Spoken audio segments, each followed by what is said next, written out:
bem-vindos outra vez. Vamos começar a abordar agora umas questões mais tecnológicas.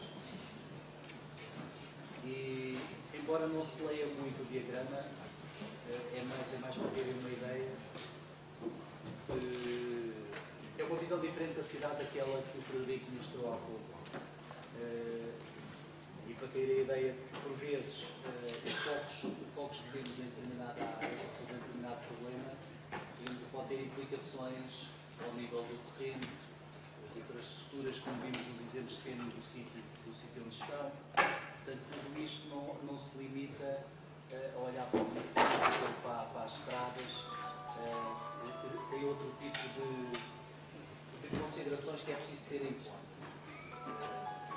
E por outro lado, até ao momento, estas acabam por ser as áreas, estas caixas que aqui estão coloridas, acabam por ser as áreas, não se chama verticais ou soluções, as áreas de interesse que se tem manifestado em termos de cidades inteligentes.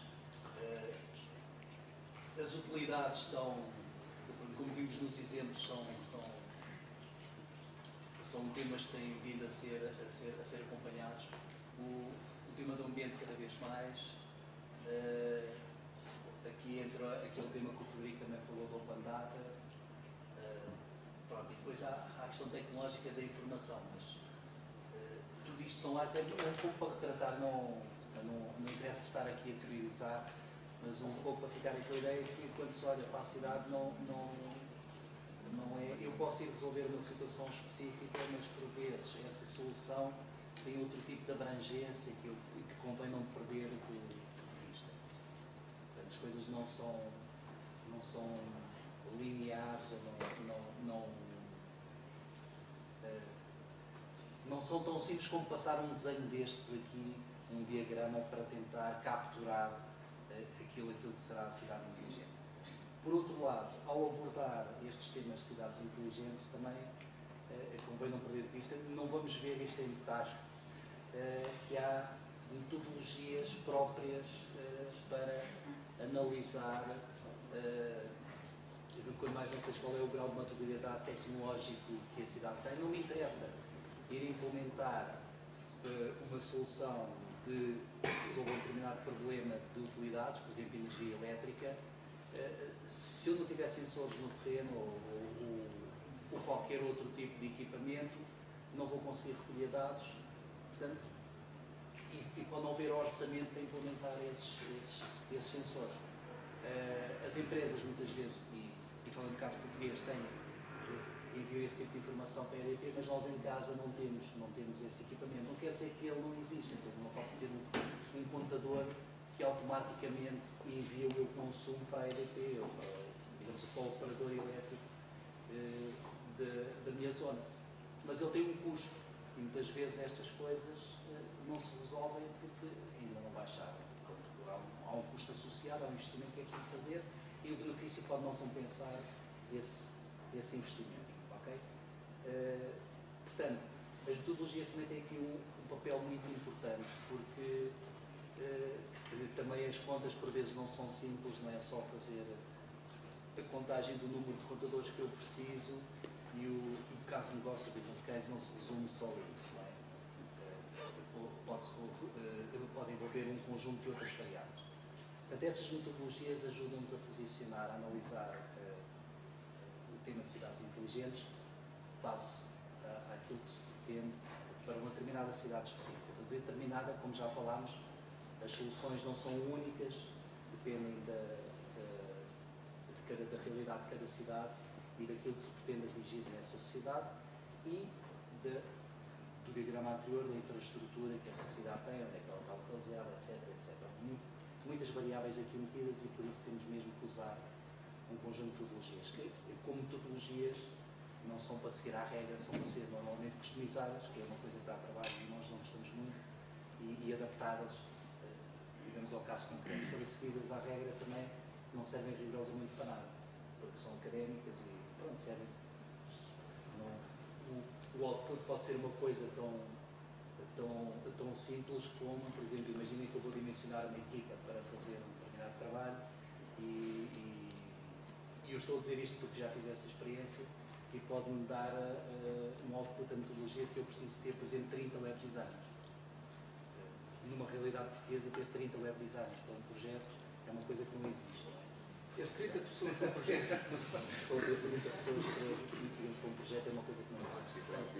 É importante termos estas ferramentas, que não passam de ferramentas, para nos ajudarem a progredir, porque não é só a tecnologia. Eu tenho tecnologia. Desculpa, já estava a interromper. Mas é uma boa sentido. Este quadro, que ao contrário do que foi prometido, é tudo menos tecnológico, apenas serve para ilustrar deitar alguma luz sobre toda esta discussão, porque eu penso que com tanta variável, agora nós não sabemos muito bem como é que vamos começar, como é que nós vamos fazer uma cidade inteligente. Este quadro apenas serve para exemplificar de que existe um caminho, existe um roadmap, e todas as cidades, todas as comunidades, todos os agrupamentos de população podem ser uma cidade inteligente. Este quadro, apesar de não se conseguir ler, mas é prova de que esse trabalho está feito, tenta classificar, e eu não sei se consegue ver aqui esta coluna, mas apenas uma delas, apenas uma linha tecnológica, pretende identificar o estado em que uma determinada cidade se encontra e quais é que são os passos que nós temos que dar até chegarmos ao nível máximo de integração, em que os sistemas todos falam uns com os outros. E este nível máximo, na verdade, é um pouco ilusório, porque nós, ao chegar ao nível máximo, o que diz é vamos continuar a fazer tudo o que fizemos para trás. Portanto, não existe um limite. O nível máximo de maturidade de uma cidade inteligente é a contínua improvement de todos os sistemas que existem, mais disponibilidade, mais tempo real e, portanto, esse trabalho nunca acaba. Mas, em teoria e na prática, porque temos visto isso também na prática, qualquer cidade, independentemente do número de sistemas que tenha, do número de quartéis de bombeiros, de forças policiais, etc., é um candidato a ser uma cidade inteligente. Apenas temos é que olhar para a realidade. Esta matriz ajuda-nos a identificar pontos que são chave nesta maturidade, neste caminho para essa maturidade, e, portanto, é através dessa abordagem, neste caso, volto a dizer, pouco tecnológico, que tem mais a ver com a consultoria, sobre este levantamento desta infraestrutura, como é que se encontra, é que nós vamos dando os passos seguintes. Portanto, existe aqui um princípio para toda estes exemplos que nós fomos trazendo até agora. Era apenas esse, desculpa interromper, mas pronto. E passamos agora ao tal diagrama que vocês têm visto, de vez em quando aparece a separar as nossas intervenções, e que no fundo vamos chamar assim a arquitetura do IOC. O IOC é o Intelligent Operations Center. É a solução da IBM para cidades inteligentes. Portanto, o nosso objetivo é explicar-vos um pouco os conceitos que aqui estão, sem entrar em demasiado detalhe tecnológico, o que não significa que, se tiverem alguma questão que queiram aprofundar tecnologicamente, que não o possamos fazer. Mas também não adianta nós aqui a perder muito tempo o tipo de tecnologias específicas que estão por trás. Ora bem, a arquitetura está num fundo amarelado, e se vocês virem aqui embaixo, eu tenho, não indo já à arquitetura, tenho um conjunto de sistemas, e por sistemas entenda-se, podem ser sistemas informáticos com mais ou menos inteligência, centros de dados, até coisas tão simples como sensores estúpidos no sentido que não têm capacidade de processamento e enviam apenas uma mensagem. No stream de dados, enviam uma mensagem, por exemplo, para dizer o nível de água. Tá? 10, 15, pronto. E alguém há de fazer alguma coisa com aquilo. Tipicamente, nos casos de sensores, há coisas, vou-lhes chamar, há aqui alguns palavrões vamos ter que usar, há gateways aí metidas no barulho, que agregam estas coisas, e depois podem já elas próprias ter uma inteligência pré-processar os dados entre. No entanto, o que interessa aqui é que há um conjunto de sistemas que podem fornecer informação útil, não tem que ser todos, depende da solução que for desenhada, um conjunto de sistemas podem fornecer informação para o tal IOC. Eu vou chamar só, não um conjunto de softwares, mas para a plataforma. Para a plataforma, vamos chamar plataforma. Este conjunto de informação, como é de esperar, vai ser dispar, vai falar protocolos diferentes, vai ter estruturas de dados diferentes. Estas soluções não vão impor nada, porque a partir do momento que impõem, elas pretendem ser o mais abertas possíveis. Portanto, tem que ser capazes de receber qualquer tipo de informação que seja útil para um determinado caso. Portanto, tem que ser capazes de lidar com os diferentes protocolos que existem, com os diferentes tipos de mensagens. Portanto, tem que haver uma capacidade inicial, como estamos à espera, de integração. E por integração, vou introduzir um outro chavão, tem que haver aqui qualquer coisa como é um ESD, um Enterprise Service Bus.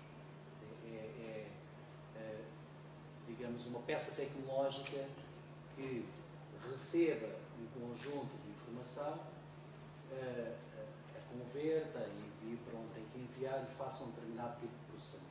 Vocês vão... Estou à espera que ganhes fogo para poder interromper. Então, podes interromper. Não, nós combinámos fazer esta parte em conjunto, sim, mas em conjunto. Isto foi antes. Só para não...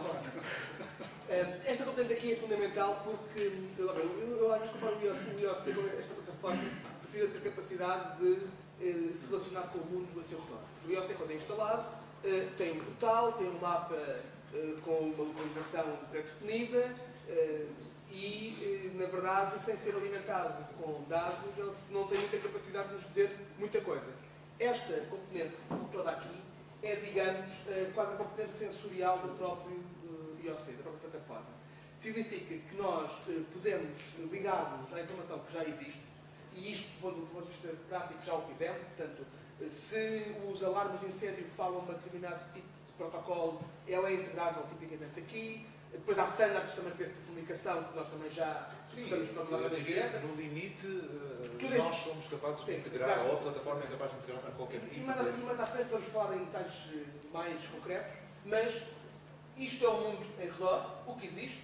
Isto é a camada que nos permite fazer a integração dos dados através da uniformização de todos estes tipos de informação que entra, e a partir do momento que o que sai para aqui, para a camada de gestão de dados, já é informação que, de certa maneira, já vem uniformizada e tratada, e como tal, permite uma coisa muito importante, já permite, de certa maneira, interrelacionar informação.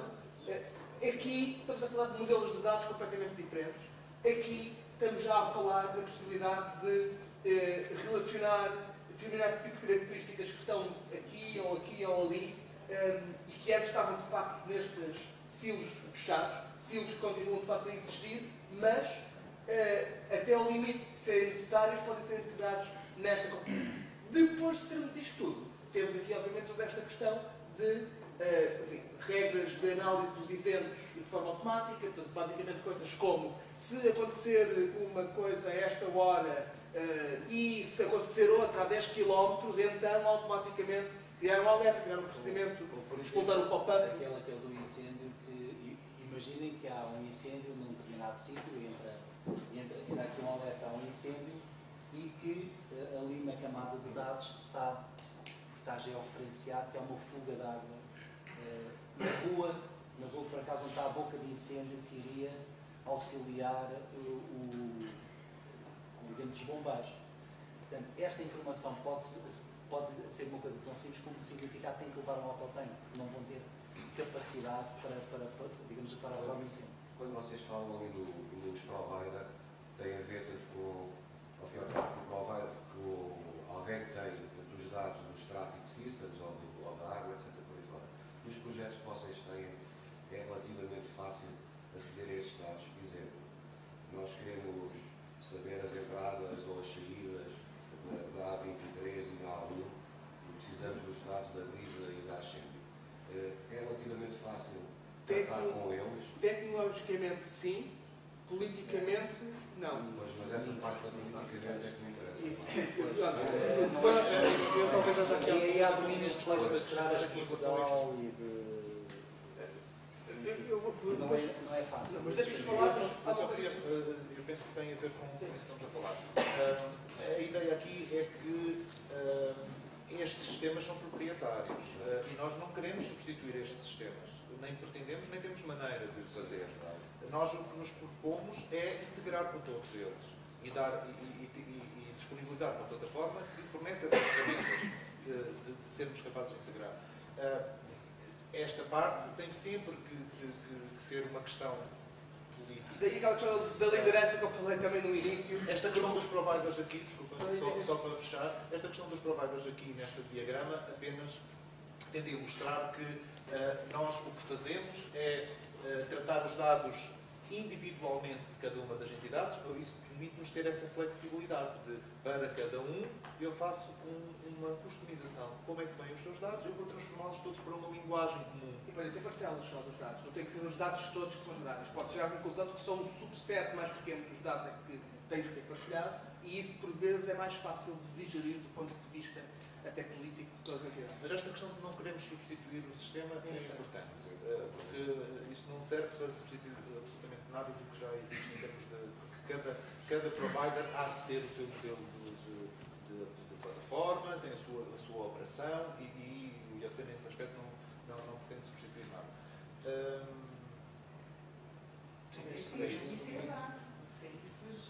Sim. Claro, respondendo mais diretamente à sua questão, claro, respondendo mais diretamente, a questão tem a ver com o efeito bola de neve.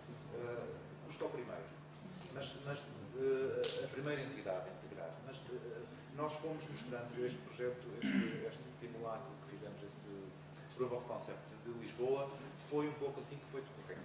No princípio tínhamos só uma entidade, mas depois fomos, olha, nós já temos cá esta entidade. Eles vão-nos fornecer estes dados. Isto não era engraçado para vocês também fornecerem? Sim.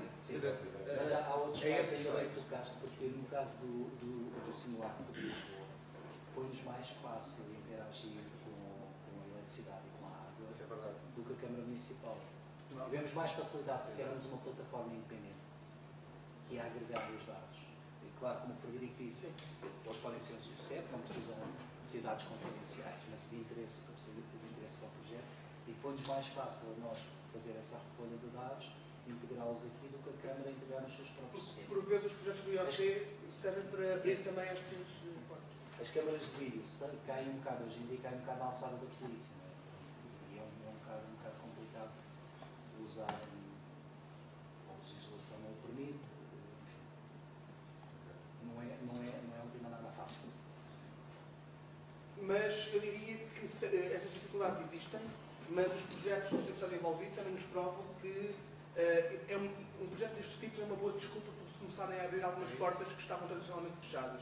Tradicionalmente fechadas, muitas vezes também por umas dinâmicas internas. Não é preciso irmos para muito longe. Dentro de uma própria Câmara Municipal, há departamentos que têm uma dificuldade em partilhar informação muito grande. Por questões históricas, por questões pessoais, por tudo isso.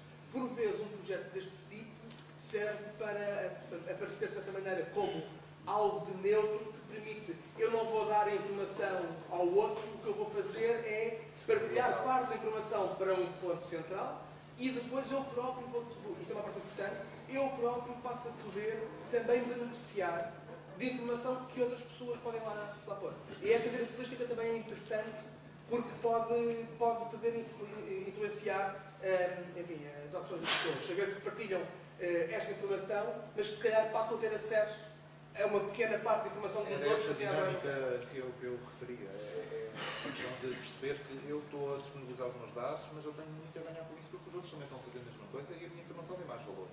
Desta forma. E tudo isto é gerido por este vertical aqui, que tem a questão da segurança da solução. Basicamente estamos a falar de uma solução que, em última análise, o acesso é via portal ou via telemóvel, mas toda ela baseada em grupos, com membros, com características próprias, o que significa que cada pessoa pode conseguir ver determinado tipo de informação, mas não consegue ver outra. Portanto, uma pessoa com um perfil operacional da empresa A pode ter acesso a um determinado tipo de vista, mas um executivo da empresa B tem uma visão dos eventos completamente diferente e, inclusive, permite, e indo um bocadinho mais a esta parte, estamos aqui na parte das regras, temos também a questão dos procedimentos operacionais, que são a forma como o IOC permite disputar ações. Portanto, quando recebo um evento a dizer há um incêndio, ele aparece no mapa, um evento com um incêndio, e eu posso manual ou automaticamente disputar um procedimento operacional padronizado com o que é que se deve fazer em caso de incêndio.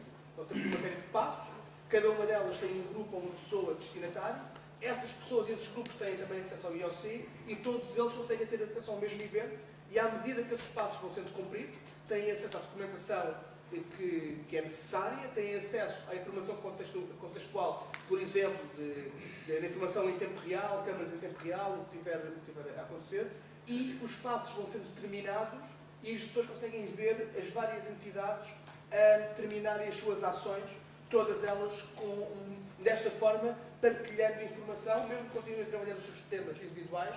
É um ponto, no caso do Chiado, por exemplo, tínhamos desde a Proteção Civil, à Polícia, aos bombeiros, todos eles a seguirem ações e todos eles a olharem para o mesmo ponto. Existem exemplos muito concretos. Havia esta questão de eu preciso de ou aumentar o caudal da água ou fechar a luz, e quem faz isto é a EDP, eu tenho que chamar um TQ, e os bombeiros não sabem a situação. Se ele está lá, se ele não está, se vai a caminho, se já fechou, se não fechou.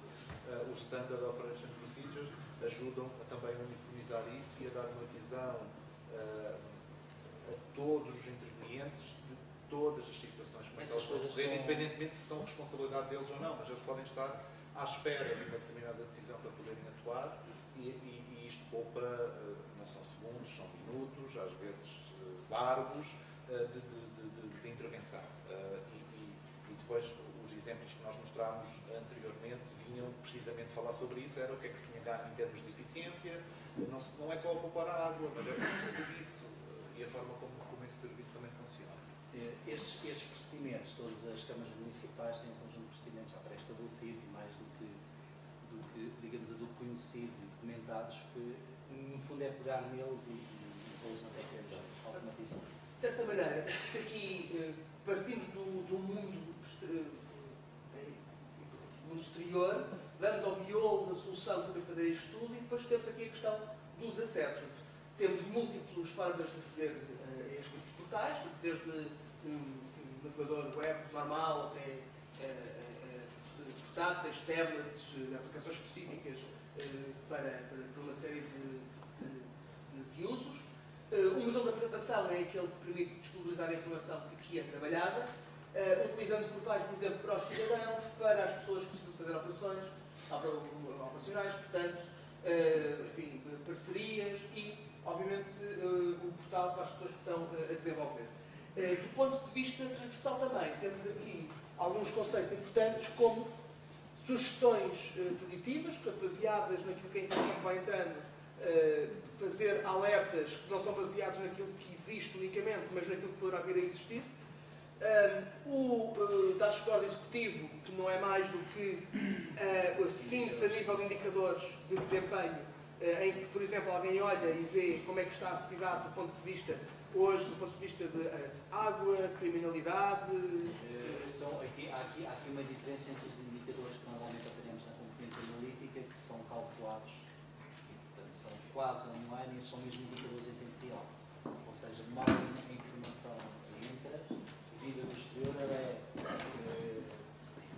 processada e pode ter interferência logo no indicador. Porque há situações em que é importante saber exatamente naquele instante se são alerta ou não. Um detalhe aqui em relação ao mobile, porque agora todas as plataformas têm acesso ao mobile.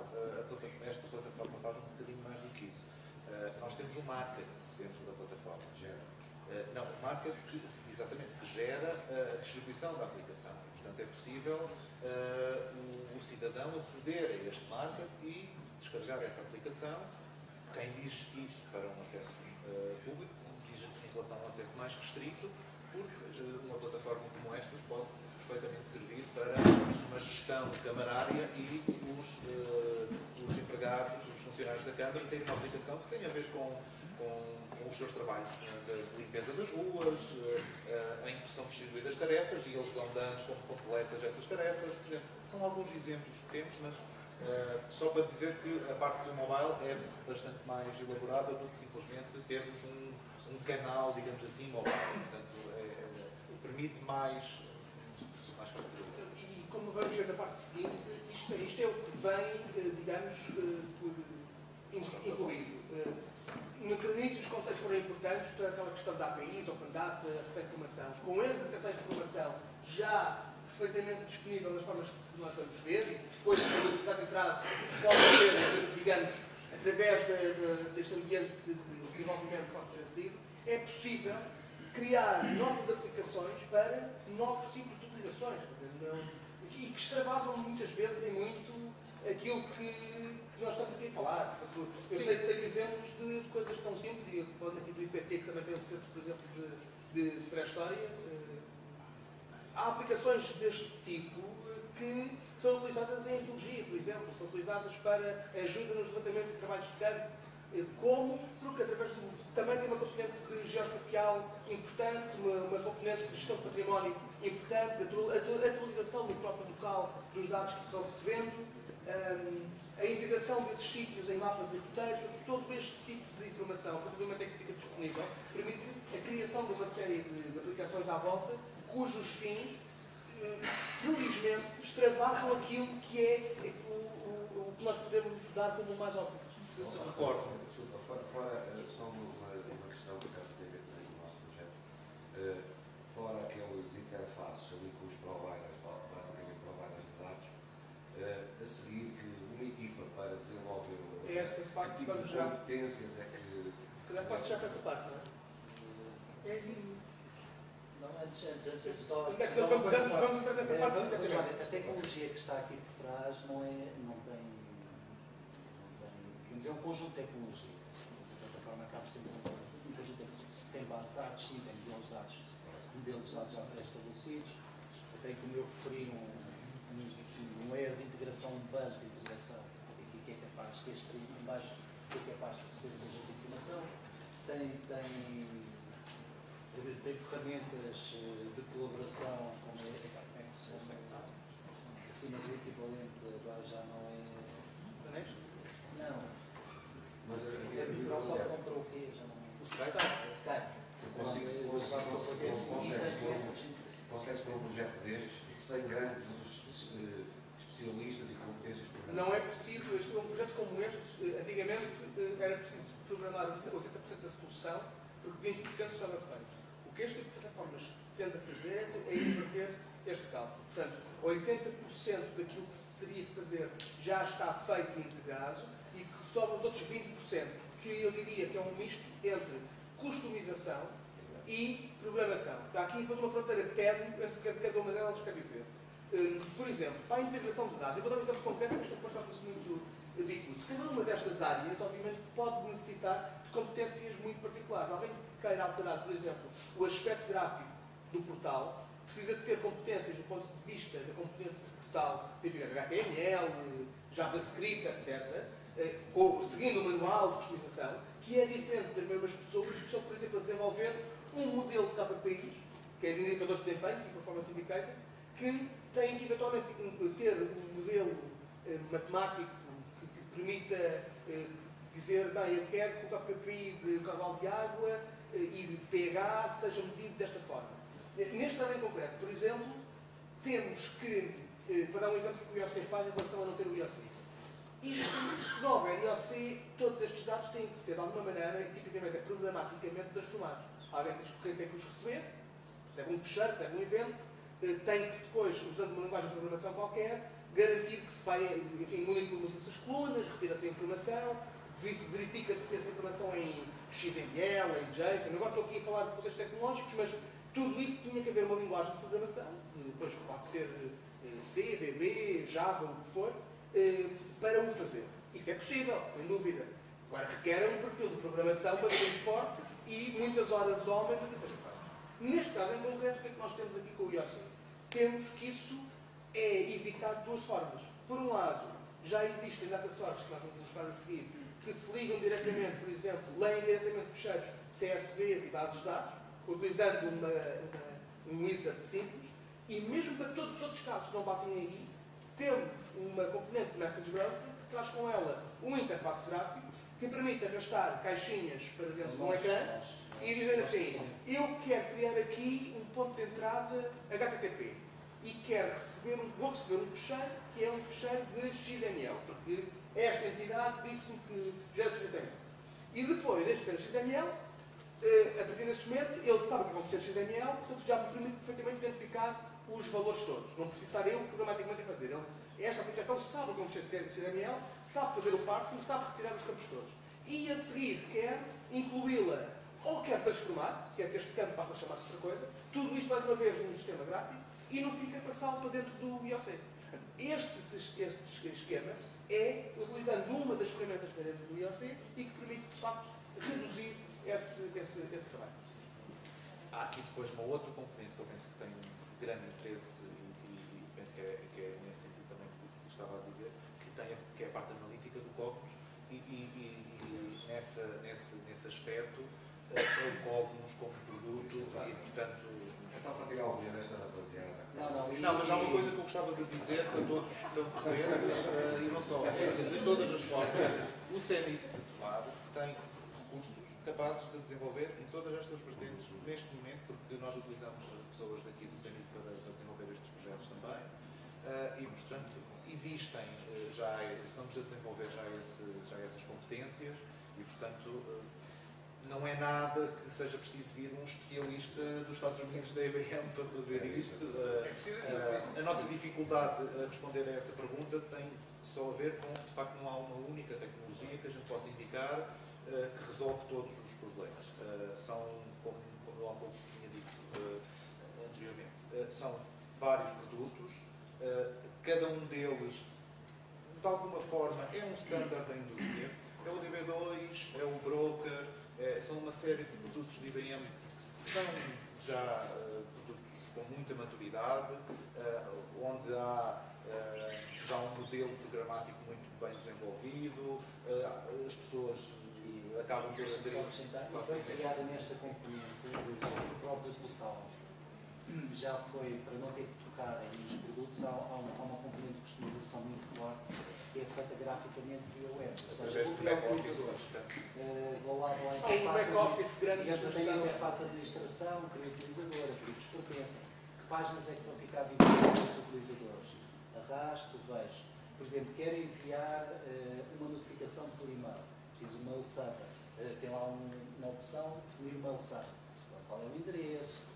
Das especificações, eu tenho escolhido uma interface browser para customização e interligação destas coisas. Eu não necessito ver aquilo que os meus colegas estavam a dizer, sim, posso necessitar, e há sem necessidade de ir fazer mais um ajuste e preciso ter algum conhecimento mais técnico.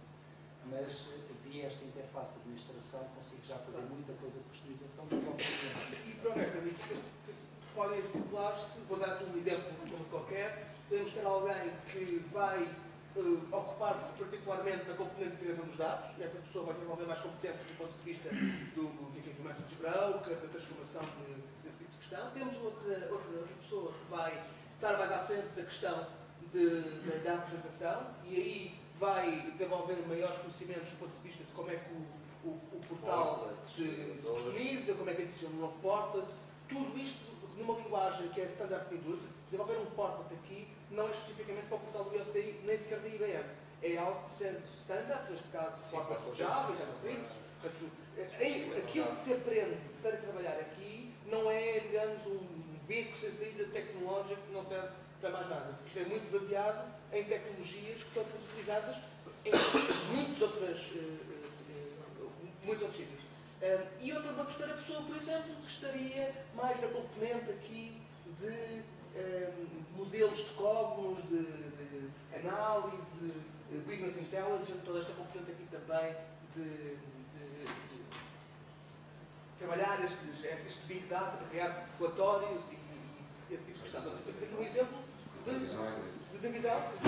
Todos nós, de certa maneira, já fizemos um bocadinho desses todos em É essa desmistificação que eu queria. Sim, claro que sim. Não, é assim, eu já há uns anos largos não programo, mas não foi complicado mexer nisso e fazer qualquer coisa. Obviamente tem a complexidade inicial de algo que é composto por muitos produtos e que olha-se para um diagrama deste e pensa, isto aqui, bem, este é o pior, ainda há piores.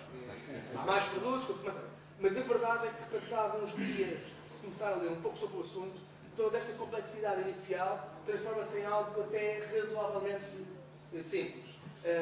Consegue-se identificar perfeitamente quais é que são os pontos que se devem atacar para conseguir fazer o máximo no menor espaço de tempo possível e também se conseguem detectar algumas das, enfim, tanto virtudes que se desconheciam como limitações que se pensava que não estavam lá. Nenhuma plataforma é perfeita e isso é uma verdade mas é ultrapassável com o tempo e com a vontade. Então, se calhar, dado que isto agora, esta parte aqui já não é para todos, é mais aqui para o Filipe, porque ele é que domina de forma maior.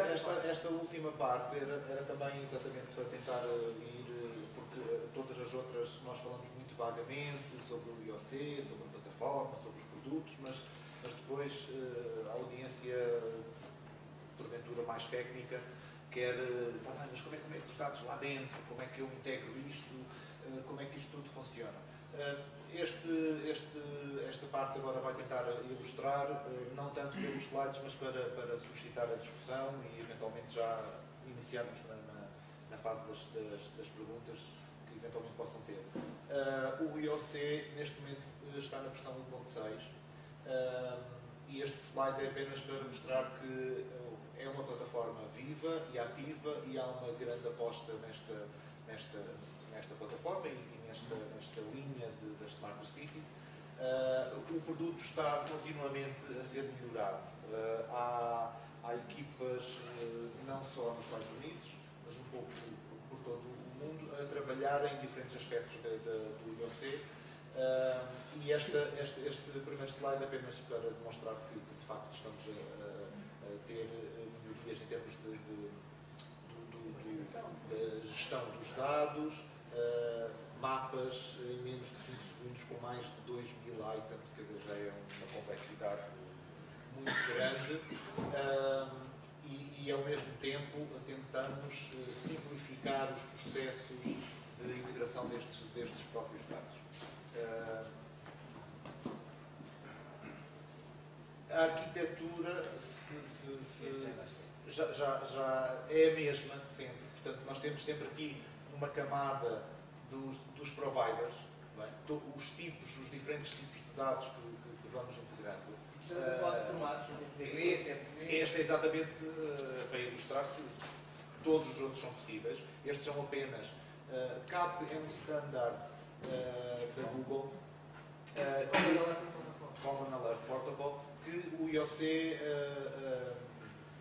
aceita out of the box. Portanto, é um formato que está built-in no produto, é um formato XML, que trata de eventos e, portanto, há aqui já digamos, um desenvolvimento pré-feito em termos de estrutura que serve como base para futuros desenvolvimentos.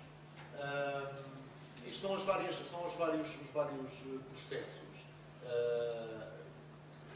Tem aqui a legenda, alguns são importados, eu posso estar a receber dados de uma base de dados, mas ao mesmo tempo eu posso ter um operador a colocar dados diretamente no IOC, portanto no portal web, e portanto este diagrama serve apenas para ilustrar o fluxo, como é que os dados fluem para dentro da aplicação, como é que eles passam depois aqui por este routing expressions e o efeito que eventualmente, a forma como nós podemos rotear os dados dentro da plataforma para dirigidos, neste caso, como aqui ilustra, para os KPIs, que eram os tais indicadores de performance que os meus colegas falavam, ou para disponibilizar por fora, ou aqui o Integration Topic, que serve tanto para eu consumir os dados internos na aplicação, como para eu fornecer dados a outras aplicações que estejam interessados num determinado tópico de informação que eu vou criar aqui dentro.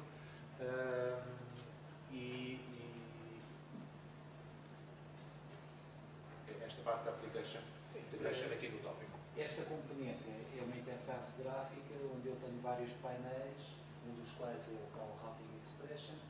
Eu digo que isto vai para o componente A e B da plataforma, ou C. Pronto. A plataforma tem aqui um ponto que eu gostava de apenas de destacar. Toda esta plataforma tem uma interface REST, que também existe suportada em Java, e, portanto, a integração, à partida, daria-se através dessa maneira. A REST é completamente agnóstica em relação à linguagem que estamos a utilizar, portanto, cada um pode utilizar a sua mais-valia para interagir com a plataforma, desde que receba e envie mensagens neste formato. Isto é dentro do back-office do IOC, um exemplo e ilustrar como é que depois é feita esse mapeamento dos dados externos, como é que eu os vou, através de painéis muito simples, integrar esta informação dentro do IOC. Aqui estes exemplos de importar um CSV, em que eu apenas tenho que indicar o nome do CSV, e aqui no caso da tabela, onde eu tenho aqui, portanto, as credenciais do servidor de base de dados que eu vou aceder. Pode ser interno, pode ser externo.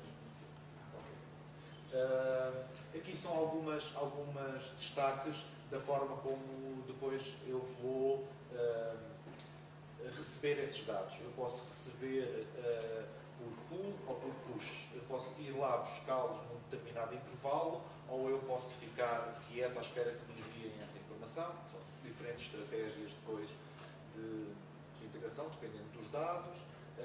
Aqui o destaque para a georreferenciação. E isto, de alguma forma,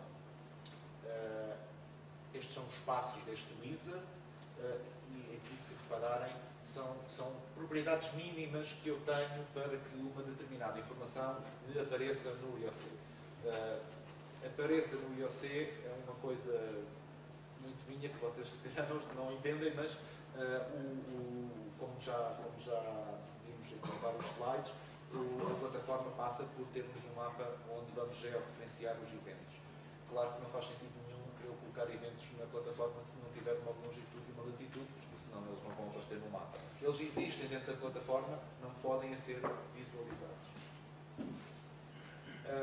Há muitas formas de eu apresentar a minha localização, e nem todas têm a ver com um ponto, mas algumas podem ter a ver com uma zona, um polígono que eu vou definir. E, portanto, isso também é suportado dentro deste modelo de dados, como digo, de propriedades mínimas para cada evento.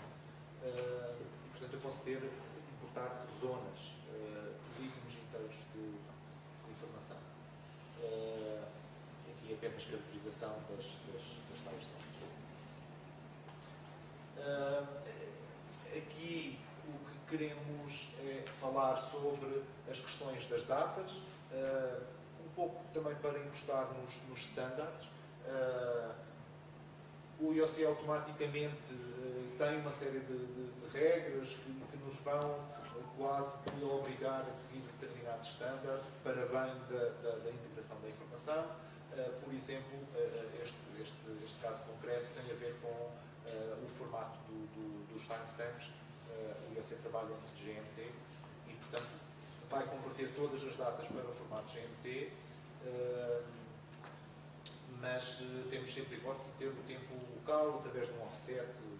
E o que ele permite aqui, de uma forma transversal, é configurar a informação que não está nesse standard, a informação que nos chega e que diz unicamente 5h30. Falta-lhe aqui informação de 5h30, mas de fuso horário, de que ano, e o que isto permite é automaticamente, neste ponto, transformar esta informação de 5h30 numa informação completa que diga 5h30, do ano tal, com duplo horário. A noção da informação em formato evento no IOC tem um início e um fim. Nem todos os casos são assim, mas para todos os efeitos, um evento tem um início e tem um fim. E isso depois tem um impacto direto da forma como nós visualizamos a informação e utilizamos os filtros para visualizar essa informação. É sempre possível.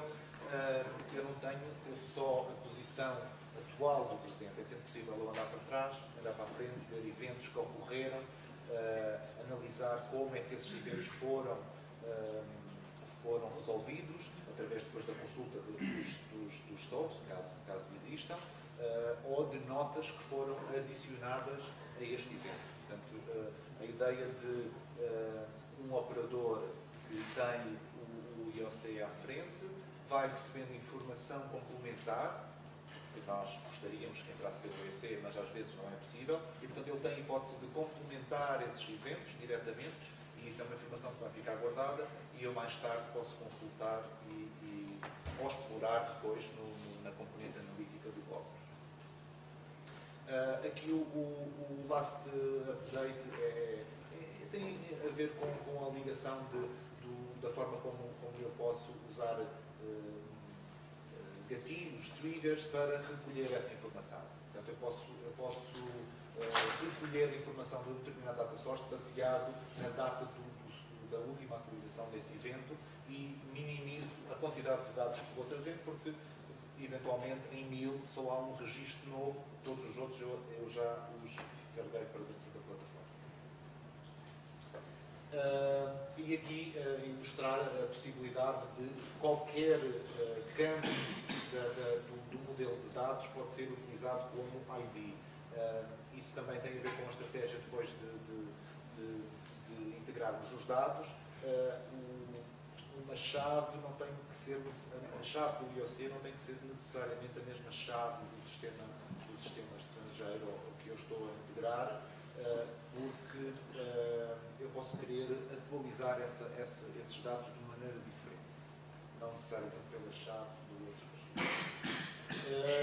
Esta é a parte de configuração do roteamento que falámos há pouco, e está dispersa também por outros slides, em que eu posso escolher para onde é que eu quero especificamente rotear a informação que estou a integrar,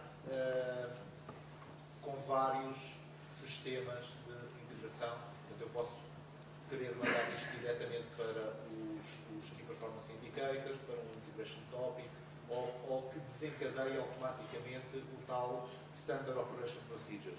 Quando determinadas condições, eu posso ter N condições, em que todas elas podem ser true ou uma delas se verifique, para que esse roteamento aconteça. E, portanto, baseado num determinado campo dos dados que estou a importar, eu posso decidir rotear a minha informação para outros locais. Isto é apenas um exemplo de genial do esquema de roteamento. Este slide está aqui um pouco só para confundir, mas a verdade é só a lógica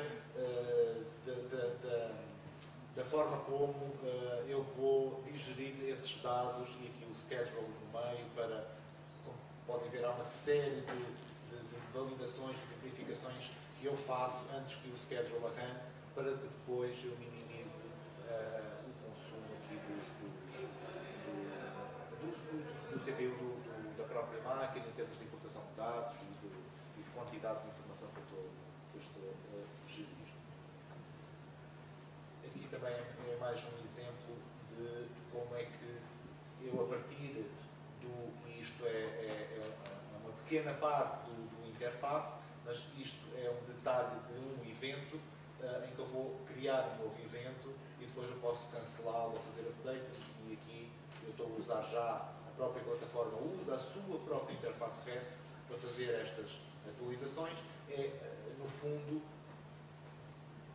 este último slide em que o interface REST já suporta todas as operações que eu faço, quer no back-office, quer no interface, são suportadas por este interface. Portanto, eu posso criar novos data sources, eu posso criar novos eventos, eu posso apagar data sources, fazer update, fazer delete dos eventos. Ou seja, eu posso ter, no limite, uma outra aplicação a complementar os dados que tenho no IOC através deste interface. Portanto, o facto de ser REST significa, na prática, é completamente agnóstico do ponto de vista de linguagem de programação ou de aplicação. Basicamente, eu consigo criar isto utilizando unicamente o Firefox. Abro, preencho os campos. correto. Portanto, todo este conjunto de slides que eu, de alguma forma, me parecem demasiada informação, mas ao mesmo tempo, como é que concluímos isto? Concluímos que pontos de integração no IOC não faltam. Eles podem ser variadíssimos e isso não significa que não se estejam a aplicar os standards. Ou seja, lá por termos muito, não significa que não se utilizem standards como o REST é um exemplo perfeito, em que é completamente agnóstico do tipo de linguagem que estamos a utilizar ou da plataforma que estamos a suportar, se é Windows, se é Linux, se é iOS, se qualquer coisa.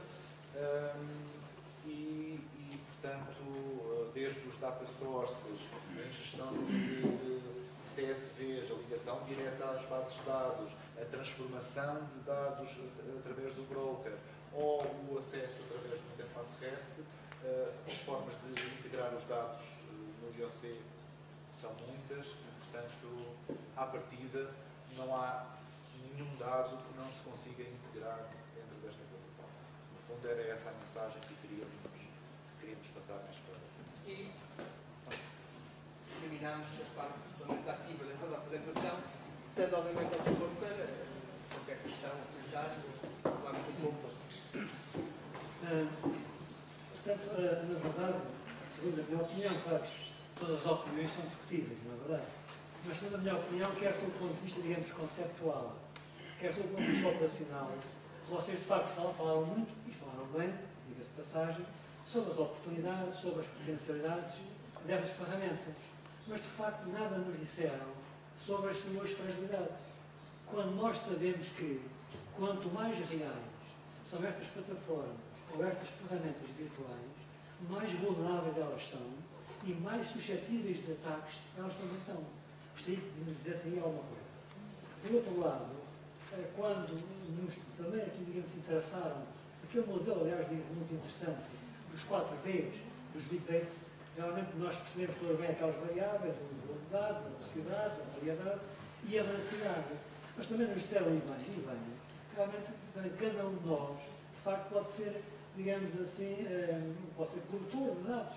Então como é que vocês depois conseguem, vocês e o sistema, afinal, consegue, digamos assim, aquilatar ou validar esta veracidade dos dados?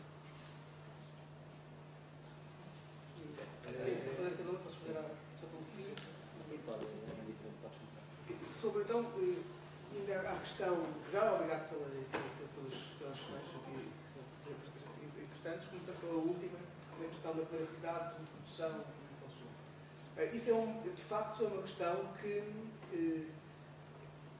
vai muito, a sua resposta vai para além daquilo que é unicamente, obviamente, o IOC, algo que se aplica a praticamente todos os sistemas que hoje em dia queiram interagir com fonte de informação que utilizem um tipo de interatividade e que tenham uma componente social muito forte.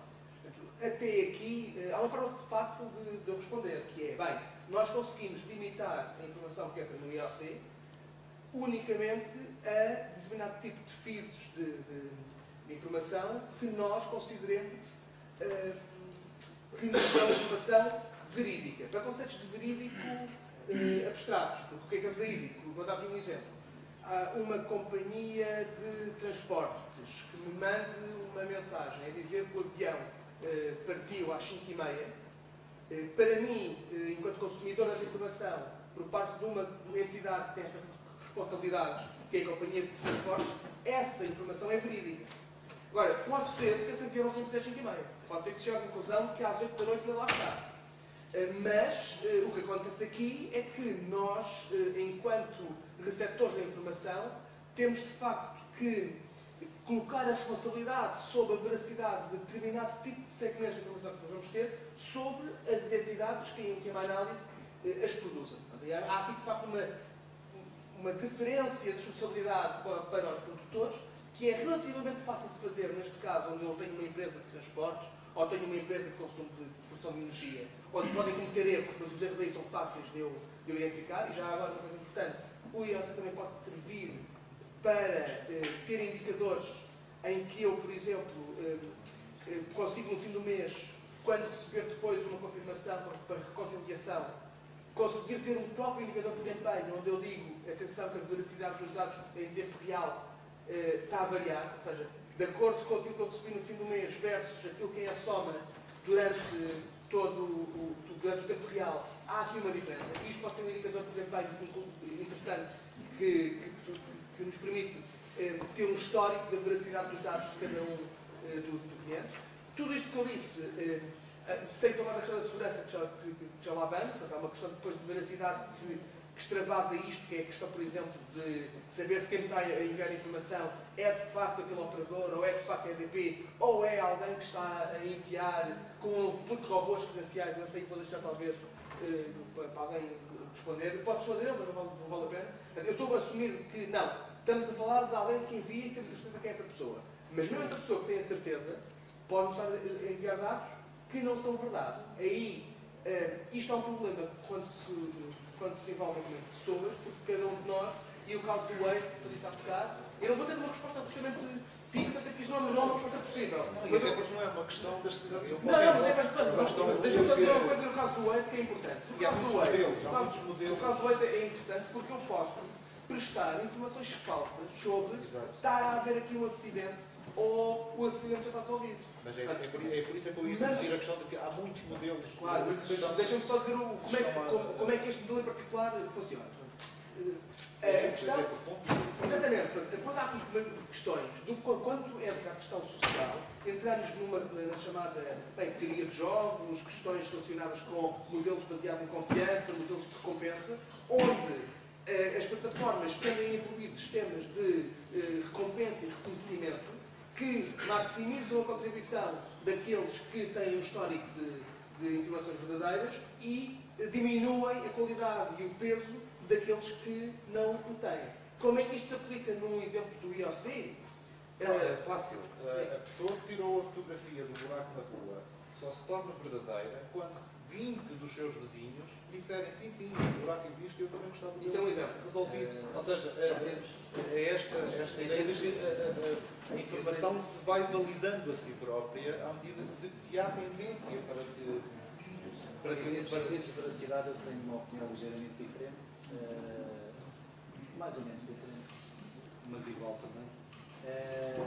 Que é assim, os dados das entidades devem ser responsáveis. Isto é um sistema que está ali no meio, é um sistema agregador. E quem envia os produtores de informação tem que ser responsáveis pela veracidade dessa informação.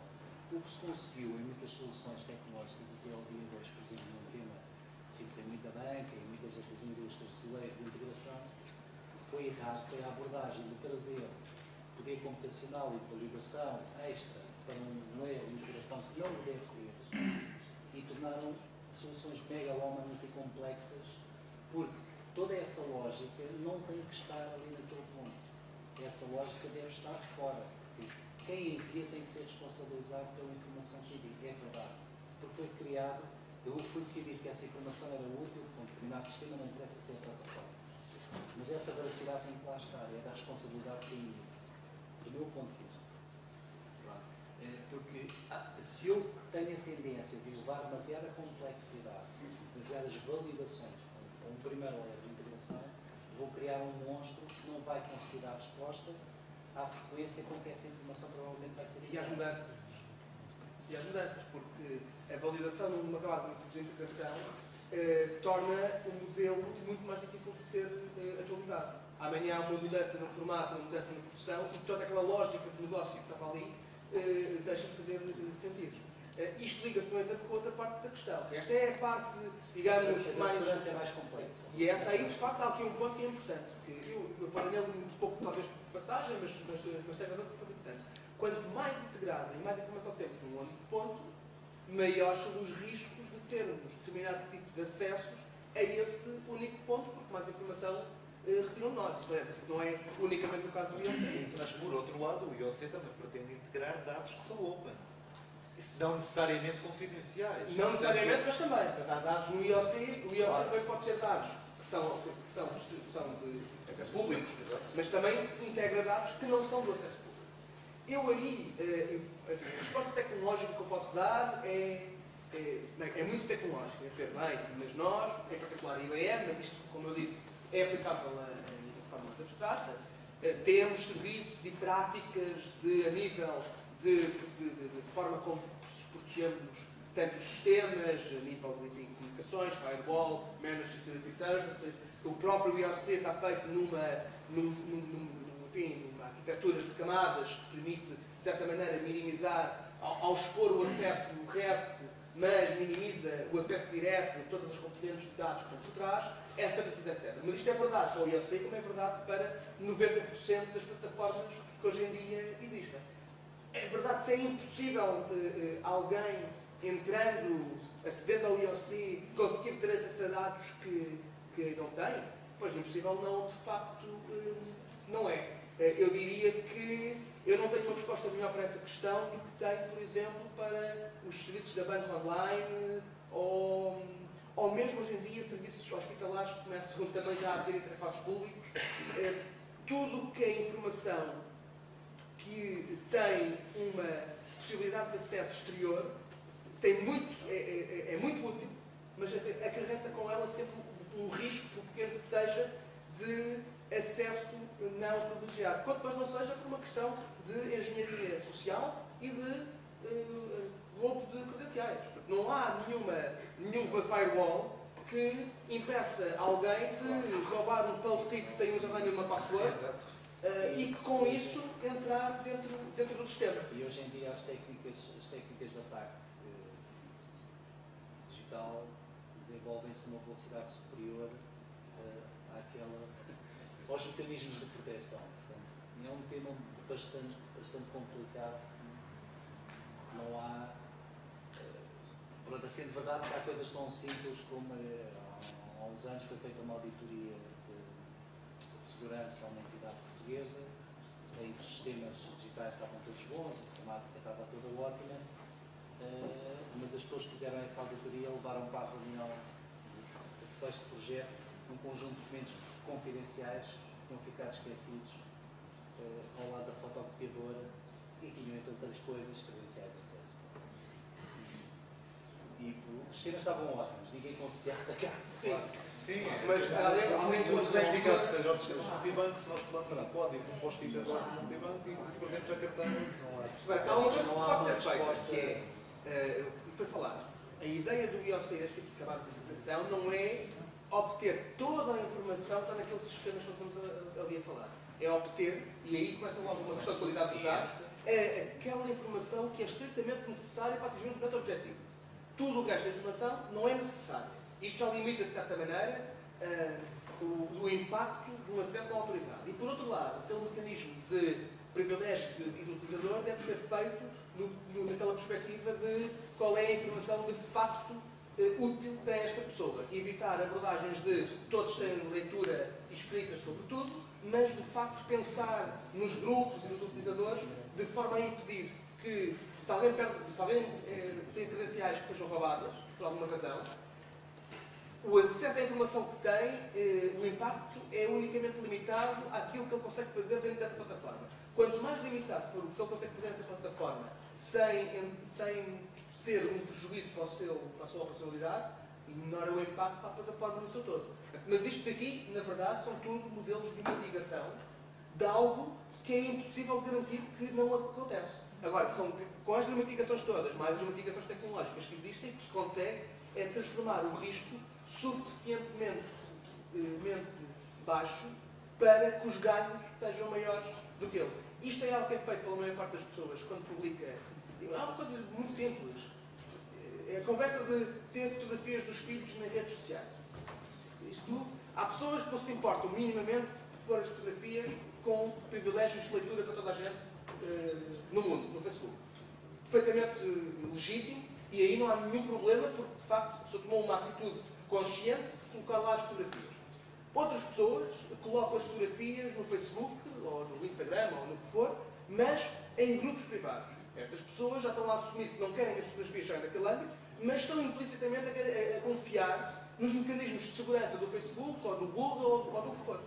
Outras pessoas acham que a vantagem de meter essas fotografias e de partilharem com a família não é suficientemente forte e nunca metem aquilo em lado nenhum, porque acham que há sempre a possibilidade de alguém lá entrar e, como tal, guardam a informação. Sendo verdade, que eu vou na parte final, que fazem isto, mas se calhar andam com o disco USB, com a câmera, todo o dia, de um lado para o outro, e é maior a probabilidade de serem, de lhes roubarem o telemóvel e a câmera enquanto vão do lado do ponto A ao B, do que se tivessem as coisas no servidor. Da mesma maneira, a informação que está no IOC, muitas vezes pode ser mais facilmente acedida na sua fonte de origem do que propriamente já depois estar dentro do IOC, que é uma plataforma que tem questões de segurança como na sua base. Portanto, aquilo que nós vimos aqui em baixo, se calhar alguém mais facilmente vai individualmente a cada um daqueles sítios. E eu lembro que, a nível de sensores, até há pouco tempo, havia muita coisa que era completamente desprotegida.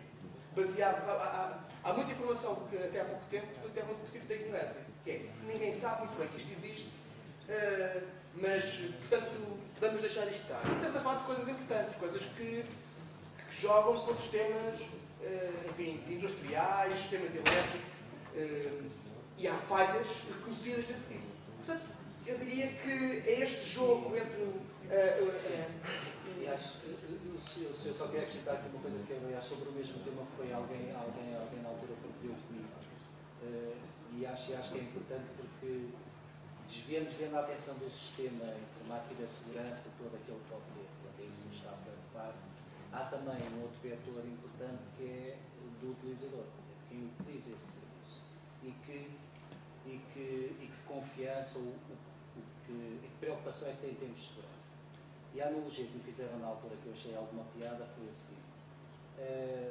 Nós, na altura, eu lembro-me, quando apareceu a rede multibanco,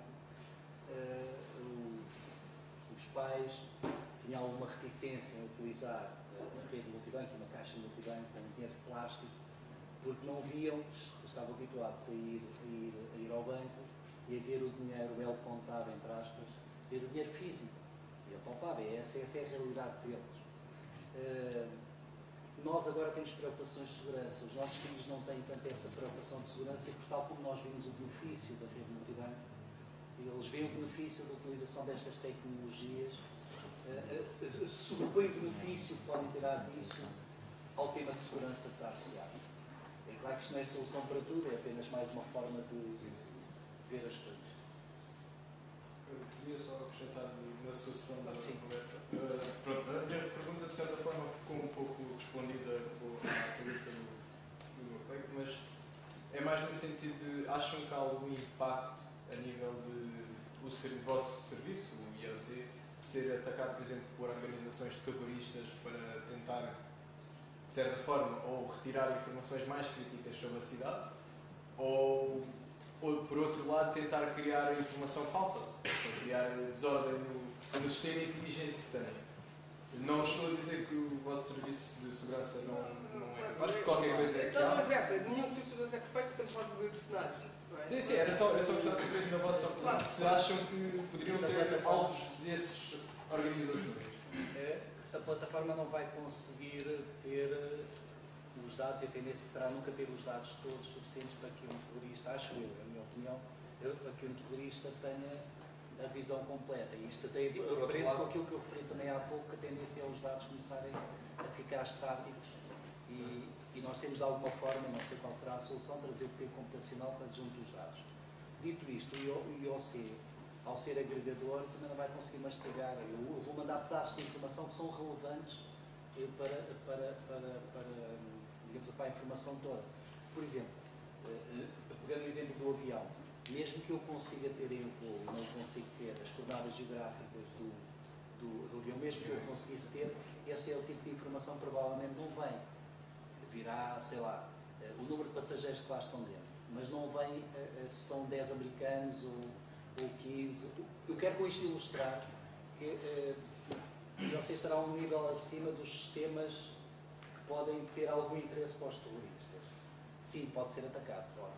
Sim, não, Digamos, se vai tentar ser algo que eu queria também acrescentar aqui uma outra componente. O Intelligence Operation Center, que é o que significa IOC, um centro de operações. Um centro de operações, há humanos a olhar para o NRX. Quer dizer, há aqui uma questão de nós não estamos aí liberdades e dados esses que também, em última análise, isso é interessante. É verdade, mas você depende de dados do exterior, eu acho que aí há aqui um tema interessante, que é até que ponto é que o tomar de forma mais ou menos silenciosa conta, entre aspas, dos sistemas que alimentam o IOC, não podem fazer com que o IOC ou outra plataforma deste tipo deia a quem depende dele para ter uma visão do mundo, uma visão que não pode não ser exatamente aquela que é, e com esta visão alterada, eventualmente, permitir, enfim, algum tipo de ação terrorista. E, obviamente, estamos aqui já em cenários... eu tenho alguma dificuldade. Eu acho que, do ponto de vista prático, de facto, como disse o Jorge, nós estamos aqui em patamares que eu não creio que, antes de chegarem ao IOC, eventualmente há outro tipo de sistemas, o IOC ou outras soluções, que podem ter interesse, mas eu não descartaria só por causa disto. É óbvio que o interesse de uma organização terrorista para alterar algo vai-se focar em algo que é útil. E como, de facto, o IOC ou o tipo de tecnologias são úteis, eu não consigo descartar a hipótese de serem um alvo para uma organização terrorista. Porque, de facto, se ele não fizesse nada, aí não era. Uma organização terrorista não vai à partida, não vai gastar recursos a atacar uma coisa que é completamente indiferente. Portanto, eu diria que chega a um ponto onde nós podemos pensar em cenários do IOC. E atenção que eu estou aqui a seguir este caminho de especulação. Uma plataforma de operações que, por exemplo, atue de forma automática, com base em informação de sensores. E atenção que isto aqui é uma questão importante, porque o IOC permite fazer as coisas, não digo que nos obrigue. Há processos, vou dar aqui um exemplo muito concreto. Corte de eletricidade com base em sensores. Nós já falámos sobre este assunto com a EDP. E, para mim, em abstrato, é uma ideia bestial. Há um sensor que diz, aquilo que corta. Nada, esqueçam, impossível. Porquê? A própria EDP tem estes mecanismos, mas tem procedimentos testados de segurança. Da mesma maneira que nós vemos aqueles filmes com os americanos a partirem blocozinhos de chaves de códigos e a repetirem caracteres alfanuméricos antes de enviarem uma bomba nuclear. Também já existem este tipo de procedimentos que exigem a confirmação humana, e aí também é interessante que o IOC suporta isto. O IOC suporta ter procedimentos que são criados automaticamente, mas que depois exigem um acknowledge claro de uma ou mais pessoas. Portanto, eu diria que o IOC, da mesma forma que sim, é possível que através da maneira como ele é alimentado, ser um vetor interessante para atividades terroristas, ele próprio também contém os mecanismos suficientes para integrar procedimentos de segurança que evitem que essa utilização em última análise... Ou até podem ser utilizados em resposta ao terrorismo. Que é o que eu queria dizer. Aliás, o exemplo típico, e não podem e foram, há um exemplo que nós não podemos mostrarmos aqui, mas o IOC integra, por exemplo, e isso aqui é curioso, nós tivemos, a primeira demonstração que eu fiz do IOC no pavilhão do conhecimento tinha uma demonstração muito simples, em que tinha uma câmara de filmar e tinha uma mala. E sempre que alguém colocava uma mala naquele sítio, nós tínhamos uma integração através da nossa plataforma de videovigilância, onde automaticamente no IOC aparecia um alerta. Isto aqui é um exemplo de combate ao terrorismo. Basta alguém que deixar uma mala em Heathrow durante mais do que uma hora e fica sem mala, porque eles chegam lá e arrebentam por causa dos atentados que houve com o IRA durante todo o tempo. E isto, quando falamos de malas, falamos também de integração com o reconhecimento facial, que é uma coisa que também já se começa a aparecer. E aqui o IOC, isto é o IOC? Não. É uma solução à parte, com muitas especificidades. Sim, no entanto, é integrada no IOC. Como a câmara envia um alerta, automaticamente, ou após confirmação de um operador humano, há um operador que está em frente do operador de vigilância, vê os alertas e pode decidir muitos são falsas positivas e aqueles que não são envia para o IOC. E o IOC apresenta, geomapeia o evento e apresenta uma interface que permite aceder à imagem que disputou o alerta e ao feed em tempo real do que está a passar nessa altura. Qual é a vantagem de estar no IOC? É que o outro sistema de videovigilância está limitado ao operador de segurança que está a olhar para aquela plataforma.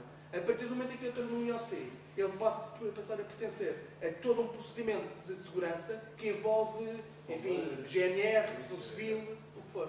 Sim, sim, eu queria só frisar que não Pode ser. Contudo, a a tecnologia tem esta desvantagem de ser agnóstica do ponto de vista de intenções. Portanto, ela pode ser utilizada, de facto. Tanto, eu penso que concordo com a pergunta. Eu acho que, em teoria, estes sistemas podem ser utilizados como vetores de ataque por organizações terroristas. Mas acho que o seu potencial para combater atividades e responder a elas é maior do que... Sim, pronto, é o que eu estava a dizer. Eu só queria frisar que não estava a atacar... Claro, não, de forma alguma. Mas estava a querer saber se realmente a IBM se preocupava com isso no sentido de que, pronto, pode haver um grupo... É uma preocupação, por vezes, eu diria que, no nosso caso concreto, até agora não tem sido especialmente a intervenção terrorista, mas coisas como a qualidade dos dados, basta os dados virem mal, ou seja, não é preciso ser uma organização terrorista, pode ser uma coisa bem mais trivial, que é os dados ter havido uma falha mecânica e os dados virem mal. Desligar, por exemplo, a energia num hospital porque há um sensor que não funciona, não pode ser.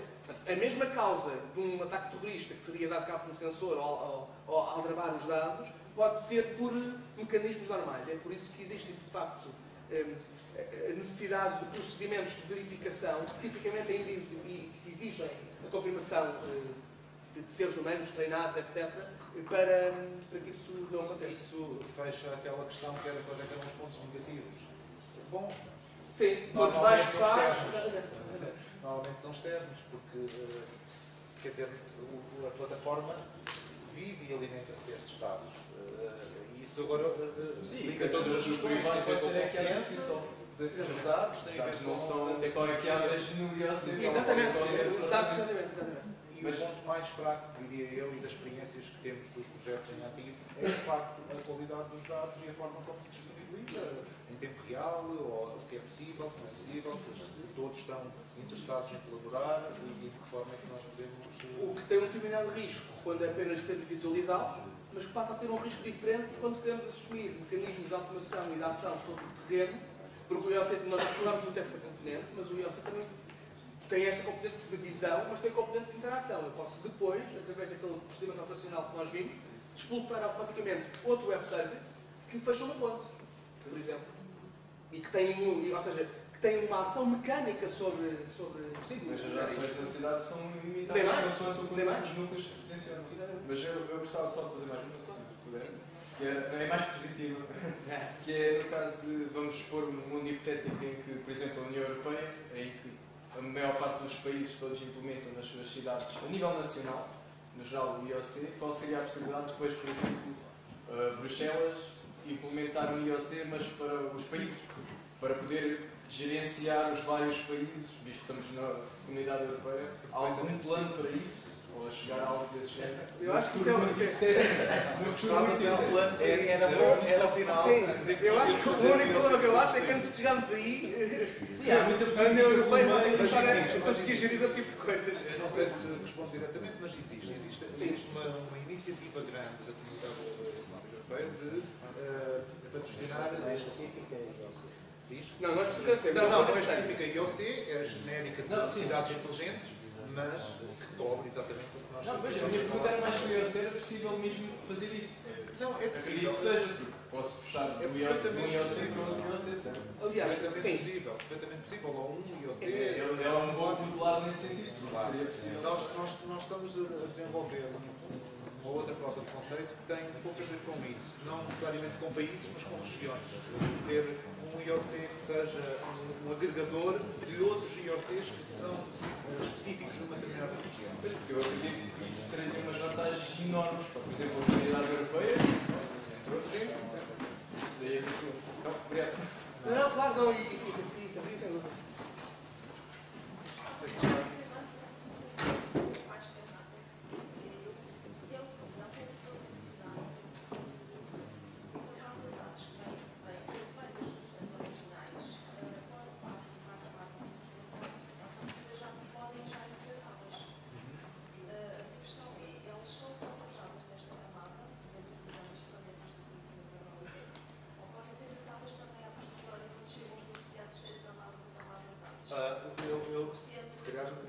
precisávamos de recuperar aquele slide, mas existem vários pontos de transformação. Eu vou usar até aqui este é mais fácil. Esta camada que nós falamos aqui tem a ver com transformar. A estratégia falamos todos em linguagens diferentes. Então vamos transformar tudo para uma linguagem única para podermos relacionar toda esta informação. E, portanto, essa eu diria que é uma primeira fase de integração, é transformar e aqui, eventualmente, já poderão ir algumas regras do negócio. Não sei se é esse tipo de transformação de que estamos a falar. Certo. Os dados podem, foi mencionado há pouco, os dados podem não ser todos. Ou seja, todos os dados obtidos naquela social programa, financial para Certo. podemos já aqui fazer uma pré-seleção dos dados que queremos analisar para o determinado fim. A pergunta é, eles vão já determinados, são esses que são obrigatoriamente de ser usados, ou podemos posteriormente carregar, vamos supor, os dados todos e numa camada, talvez ali do data model? Provavelmente é numa camada que nem está aqui referenciada, que é precisamente a analítica do Cognos que está a falar. Sim, estou. Sim, portanto, os dados são ingeridos, são tratados, o evento foi gestionado, fechado. Esses dados continuam na plataforma e são passíveis de explorar no Cognos. Agora, o que a plataforma Cognos permite também é agregar mais informação a esta informação que já está dentro do IOC. Não passa necessariamente por estas camadas todas do IOC. Pode ser diretamente importada para dentro do modelo de dados do Cognos. Pode ser um fecheiro CSV que eu tenha com informação complementar. Eu quero cruzar rios com cheias, com pessoas, com população. Eu se calhar não tenho esses dados todos aqui no IOC, tenho apenas o fluxo, mas posso ir buscar e integrar no Cognos. Ou seja, pudesse ser uma forma de trazer os dados para dentro do IOC ou então, através desse sistema Pronto, eu só não uso o termo de trazer os dados para dentro do IOC porque esses dados que eu importo depois, mais tarde, no Cognos, não passam por este circuito. Exato, sim. E, portanto, há ali uma camada de integração no IOC, não é? Que está a dizer, pode ser ali assim perto do data. Há de ser alguns aqui para cima, porque é depois de tudo isto ter acontecido. E, portanto, quase que poderíamos dizer que fica aqui na camada da apresentação, porque, na verdade, é a forma como eu vou ver esses dados. São integrados automaticamente através da plataforma Cognos. Sim. E são dados, digamos, até para simplificar, há dados que são operacionais, que têm qualidade naquele instante, e são aqueles que têm interesse em ser georreferenciados, por exemplo, no mapa, e há os outros dados não operacionais, e vimos ali naquele exemplo do roteamento, um dos roteamentos é para a parte da analítica e que não tem interesse nenhum deles no mapa, eles podem ir diretamente para o Cognos ou importados no Cognos. Claro, se calhar tens ali os dados dos eventos de pessoas idosas que se esqueceram da chave de casa e é preciso os bombeiros irem lá intervir. Mas eu não tenho exatamente a idade deles, porque isso é um dado que eu não estou a introduzir dentro do IOC por ser uma questão confidencial, por exemplo. Mas eu tenho acesso a esses dados, porque eu trabalho naquela entidade e tenho acesso a esses dados e estou autorizado por tal. Então eu posso depois, mais tarde, usar o Cognos para juntar essas duas dimensões e ter uma outra que é, ok, a partir dos 60 incide muito mais. Já agora tem. E depois, dizer que ele não é no IOC também é verdade, mas não tem. Pode ser essa informação, pode depois ser incluída, por exemplo, num fórum qualquer, pode gerar determinado tipo de visualização certo. Que, para quem está a usar Era o só para não IOC, complicar muito o modelo, mas é verdade que depois os relatórios do Cognos, que nós podem ser estamos vistos aqui no a próprio analisar IOC. como o estado final, podem depois voltar e serem consultados no tempo real no próprio portal. Portanto, eu posso ter essa informação a ser visualizada no tempo real. Uma questão também. Não é mesmo uma questão, mais uma curiosidade. Fruto da minha experiência em algumas operações de apoio humanitário, mais a nível da sociedade civil, sendo as forças de segurança pública e as forças nacionais de defesa, bem como organismos territoriais como a Proteção Civil, a GNR, Cruz Vermelha, sistemas mais fechados, com circuitos bem definidos de informação, com hierarquias bem definidas, como é que consideram não só a comunicação, mas realmente também comunicação entre estas forças e também com este centro de operações do IOSA? Digamos, as grandes cidades, e uma das experiências que é pública é do Rio de Janeiro, tem uma sala de operações.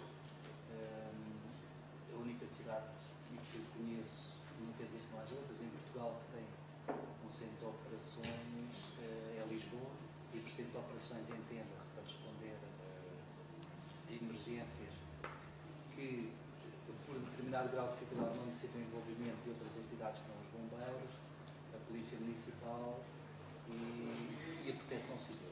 Lisboa tem um centro de operações, onde são notificados os vários eventos que ocorrem e onde está sempre sentado durante o dia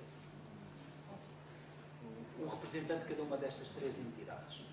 E que depois, digamos aí saberá melhor que eu, mas acho que há protocolos onde estabelecem de forma gravidade quem é que vai tomar conta, quem é que passa a ser responsável pela atuação na altura. Tipicamente, se forem incêndios, são os bombeiros, muitas vezes em acidentes, e a polícia só intervém depois. Até que toma conta, uma vez, digamos, controlada a situação. O ter um centro de operações destes é útil do meu ponto de vista também, se a situação fosse suficientemente grave e nós fizermos esse exercício na evocação dos 25 anos do incêndio do Chiado, em que foi criado um centro de operações no terreno, tipicamente se até é grave, depois é criado um centro de operações no terreno, onde pode entrar o Exército, pode entrar a Marinha, se for atrás disso, os Açores, por ocorrência de um sismo, a Marinha será envolvida. Esses centros de operações no terreno podem beneficiar, mesmo havendo sistemas autónomos, e todos eles têm sistemas geográficos, onde registram as coisas com maior ou menor complexidade. Pode ser útil ter um sistema agregador de todas as forças e que dê realidade, que cada uma tem a sua hierarquia. Sabem que protocolarmente este é que toma conta da ocorrência, depois passa o testemunho ao outro, mas ter um sistema agregador de todas estas entidades não inviabiliza que eles tenham os seus próprios sistemas operacionais. A ideia é juntá-los todos. Isto é realmente útil. Eu no início, por experiência própria, e estando mesmo lá dentro, neste caso na defesa, por vezes até entre nós é complicado realmente conseguirmos comunicar e falar. E uma daquelas lacunas que apontada nos Force Intention Report é sempre isso, é falta de comunicação entre Força Aérea, Marinha, Exército. Não é por acaso. Isto é agregador e é realmente útil. Quando tivemos cá, as pessoas que tivemos cá a tratar, por exemplo, a componente de voz americanos, eram pessoas com passado militar. Toda aquela componente que nós trabalhámos de integração VoIP, rádio e comunicações, quem alimenta essa indústria são pessoas com passado nas forças no exército americano, tipicamente, Harris e outros tipos de fabricantes, exatamente por isso, porque sabem que nesse operational awareness que ele repetia de forma exaustiva, nessa congregação de ver o que está no terreno, ouvir e ter as pessoas a partilhar informação, que está a grande virtude de quem está num teatro de operações. Esse foi, aliás, para mim, e não só, o grande... Foi esta integração de voz que foi feita, que até hoje não existe, entre os bombeiros profissionais e os bombeiros voluntários, que há anos que anda por ser resolvida. Conseguiu-se fazer isso no âmbito de uma espécie de teste piloto para uma coisa específica, num espaço de razoavelmente curto tempo. Isto para te explicar que, quando nós começámos isto, nenhum de nós era de forma alguma especialista em nenhum destes produtos. Portanto, a coisa conseguiu fazer-se. Para terminar numa nota positiva, não é propriamente uma impossibilidade. Mas em relação à questão das hierarquias e protocolos, uma coisa que nós também notámos é que seria completamente inútil nós tentarmos substituir, dar uma resposta tecnológica a algo que, na prática, tem um fluxo muito bem determinado e que não vão mudar só porque nós dizemos que temos uma plataforma que faz coisas muito giras. O que o IOC permite fazer é acomodar aquilo que existe do ponto de vista das hierarquias e procedimentos existentes, identificando os pontos de contacto mínimos e essenciais que têm que haver e permitindo, de certa maneira, que eles continuem a fluir de forma específica, porque não vale a pena julgar se vamos mudar. Tipicamente não vamos, porque eles existem por uma razão muito específica. E ainda quando falamos em defesa, enfim, é um mundo separado onde as coisas existem por razões muito concretas e só mudam por razões também muito concretas. Uma delas não é, temos aqui uma nova plataforma no portal. Isto é, portanto, mas já dizer que aquele interlock que se fazia desta maneira vai-se passar a fazer agora via um portal, isso já é algo que permite transformar métodos de coordenação que eu creio que já existem de certa maneira, mas transformá-lo em algo que é mais facilmente utilizável. E, através disso, toda esta questão da comunicação torna-se bastante mais útil. Digamos, o mapa que normalmente se leva para os centros de operações para posicionar as forças no terreno, e está a acontecer o típico mapa de gestão de operações, do meu ponto de vista, não é completamente coberto por cada uma destas soluções, e assim pode ser uma forma de substituir, de pôr o mapa digital. É claro, é preciso haver eletricidade, começa por aí. Primeiro, a eletricidade é papel, e é mesmo assim. Aliás, nós foi numa tentativa de campanha que fizemos a demonstração. Toda aquela coisa foi feita de certa maneira. É preciso não esquecer que o papel continua a existir e os telefones, daí que no Japão é muito mensagem, é voz. Pronto, mas aí levanta-se outro tema que é muita gente, e cá, apesar de haver o Ciresp, ainda há muito rádio analógico. E basta terem forças para o terreno com rádios diferentes, não falam com o outro. Só na Madeira que o Ciresp funciona a 100%. Isso foi um dos problemas que levantou-se também quando nós vimos isto, enfim, o Ciresp e o facto do Ciresp, enfim, não vale exatamente por nós, mas na altura tinha havido uma série também de notícias sobre a operacionalidade do Ciresp em casos de emergência. O que isto provou é que, por vezes, a questão dos rádios analógicos também não podemos ser tão dizer a rádio analógico que porcaria. A verdade é que os rádios analógicos, quando tudo o resto muito complicado falha, o rádio analógico está lá. E o que se provou com este tipo de soluções é que é possível potenciar a utilização dos rádios analógicos junto com rádios digitais e junto com telemóveis e outro tipo de plataformas. Todos eles seguindo, isso é importante. Uma coisa que, aliás, o facto de ele ser um passado militar notou-se logo. A primeira coisa que ele pediu foi uma matriz de responsabilidades e uma matriz de comunicação para saber quantos grupos é que iam existir, para saber quem é que podia falar com quem e em que direção. Porque estamos a falar de ferramentas de PTT, portanto, não do total, e, enfim, o plano A pode falar com o B, mas não significa que o B tenha que falar com o C. Havia ali toda uma questão deste tipo que foi implementada e, mais uma vez, o IOC não traz isto, mas permite é que isto seja integrado. Antes do professor Eugênio dar ou fechar o seminário, só com umas breves palavras, o professor Eugênio do Politécnico de Tomar, eu queria agradecer o excelente seminário e principalmente esta parte final de perguntas e a vossa vivacidade e alegria a responder, portanto que alguns até já se foram embora e vamos dar uma salva de palmas, mas agora vai ter que ser muita força.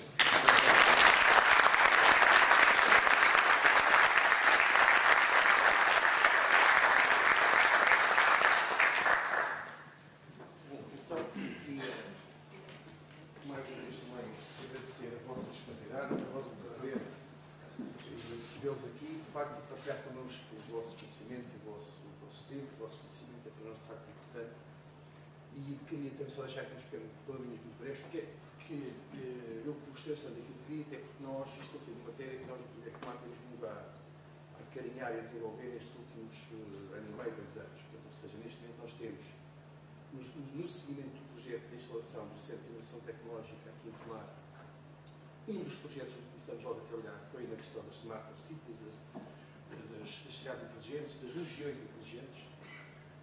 E nessa altura, um dos projetos que colocamos logo em cima da mesa foi a instalação do IOC em Tomar, que existe, está instalado, está pronto, está preparado, está configurado, só falta, de facto, aquilo que eu dizia há pouco a um colega, para além de cidades inteligentes e de infraestrutura, também é preciso pessoas inteligentes. Satisfeito por ver aqui os alunos da pós-graduação e sei que vão ser, de facto, há um desafio que está a ser preparado, que vai ser lançado, que é utilizarmos a estrutura e a ferramenta que nós temos aqui neste momento instalado no Politécnico e vocês terem, de facto, desenvolverem os vossos trabalhos, utilizando, penso eu, que é esse o desafio que está a ser preparado, utilizando já a Festa dos Tabuleiros como um primeiro ensaio, um primeiro local, para se poder aplicar essa tecnologia. Há aqui coisas que são curiosas, este slide é bastante interessante. Nós vemos, se nós olharmos, nós podemos olhar, pelo menos o raciocínio, a leitura que eu fiz, que tenho feito ao longo deste tempo, nós podemos olhar para isto como uma cidade inteligente, mas porque eu penso que nós podemos também olhar como uma região inteligente. Há aqui problemas, de facto, para além da Festa dos Tabuleiros, que é um problema concreto, no caso do alto, que acontece 4 em 4 anos, mas se vocês olharem para aqui e se olharmos para a região, nós temos, por exemplo, nós sabemos que a nossa região é limitada a sul por rios, não é? A norte é floresta, no verão temos incêndios, no inverno temos cheias, pelo meio temos uma coisa misturada,